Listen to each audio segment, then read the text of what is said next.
Écoutez. Peut-être. Il y a une autre version qui serait moins optimiste, à mon avis, c'est de se dire qu'en fait, les Américains n'ont pas vraiment anticipé le coup d'après et se sont lancés dans ces frappes en Iran sans avoir une vision très claire des objectifs à poursuivre, en se disant qu'ils verraient bien comment l'Iran réagissait. Et on voit que l'Iran a quand même une capacité de nuisance sur l'économie internationale qui est absolument énorme, et que Donald Trump, ayant le nez sur les marchés et en effet les cours de bourse, le prix du baril de pétrole, commence en effet à en prendre conscience. Donc, or, ce que là répond Donald Trump, c'est pas du tout. Si je veux que ça s'arrête demain. Et d'ailleurs, on est en avance sur nos objectifs de guerre. S'il était vraiment autant en avance, alors où sont les stocks d'uranium enrichis? Comment se fait-il que le détroit d'Ormuz soit encore bloqué? Donc tout ça donne une impression quand même de flou. À un moment, il nous dit que tout va bien et que tout se passe très bien, et de l'autre, il envisage des troupes au sol. Il y a de quoi quand même en perdre un petit peu son latin quand on est du côté de l'opinion publique américaine.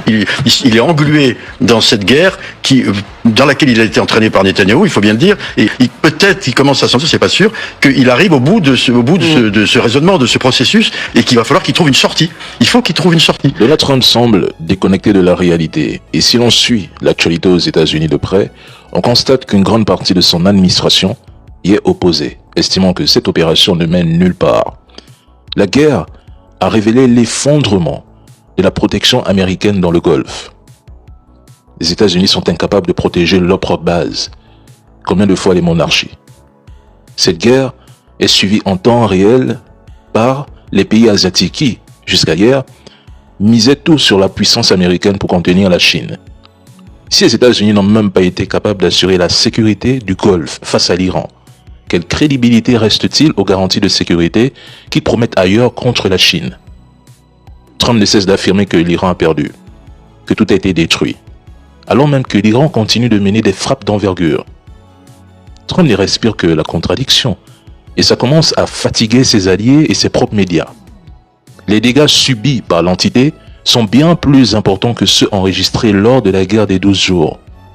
On vous cache les images et vidéos, et on vous explique que l'Iran a perdu alors que les États-Unis et l'entité sont dans l'incapacité totale de déployer des troupes au sol. Quel mystère!